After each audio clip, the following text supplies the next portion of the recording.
Olivia here, one half of the Magic Scouts and director of our short film, The Grand Floridian.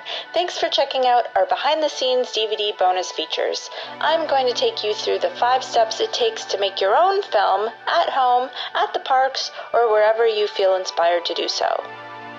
Chapter 1. Brainstorm and script it out. Alright, this is where the fun begins. I like to find a really comfy spot, put on a little music, think about the things that have been inspiring me recently, and just kind of let the ideas flow.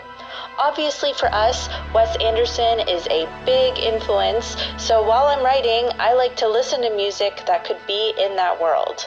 Having a buddy to toss ideas around also is a great way to get inspired. It helps to keep in mind the locations and resources you have available and let that guide the script.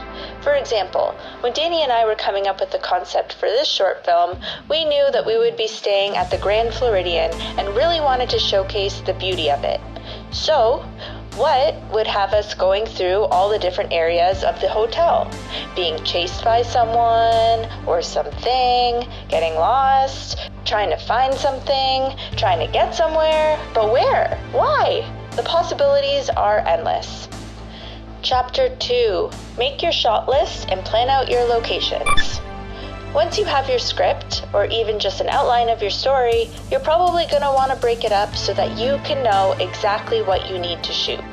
I like to do this in a spreadsheet where I break up the script into chunks, and then in separate columns indicate things like the location, shot distance, like is it a medium shot, close-up shot, wide, the action, aka what we're doing in the scene, and then any inspiration or references.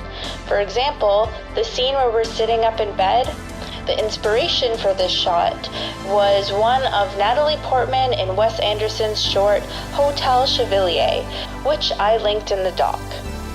Specifically for locations, Dani and I always think about symmetry.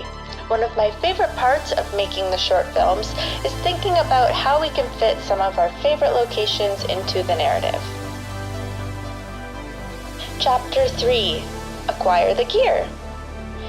Before heading out to shoot, it's imperative to consider what gear you'll need. It doesn't have to be fancy. Our gear definitely isn't, but it's light and allows us to shoot on the fly. And it's what we have to work with until we can afford better gear.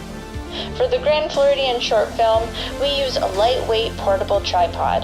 This thing sways in the wind and can pretty much only do static shots, but it also folds up really small, which we like.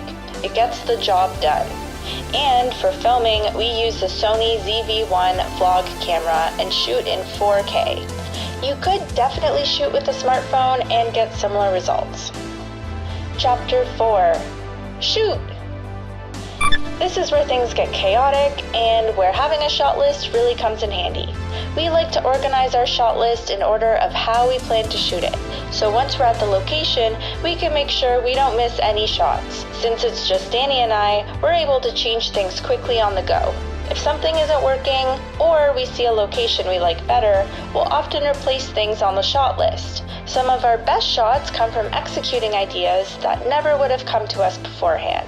Shooting in public requires patience and manners. It's very important to us to not disrupt the enjoyment of others, so we make sure to be as quick as possible and try to avoid getting in the way of other guests. Chapter 5. Create magic through editing. This could be a whole other bonus feature, but I will touch on a few things here about our process. It helps to have a buddy to give feedback or bounce ideas. Graphics, color correction, music, and effects can all add to and strengthen the footage you've already shot. Editing is usually pretty straightforward for these short films because we do a lot of the prep work in advance. So at this point, I'm just piecing it together and making tweaks as I go. Dani does our incredible graphics, and we hire British voices on Fiverr to do our voiceovers. To edit, I use Premiere Pro, but a phone app like CapCut could work too, if you're not doing anything too complicated. That's all for now. Thanks again for checking out our DVD bonus features. If you enjoyed these bonus features or the short film, please consider subscribing. If you are returning this DVD back to Blockbuster, make sure you put it back in the correct box and tell them that you enjoyed it so that they might stock more of our films in the future.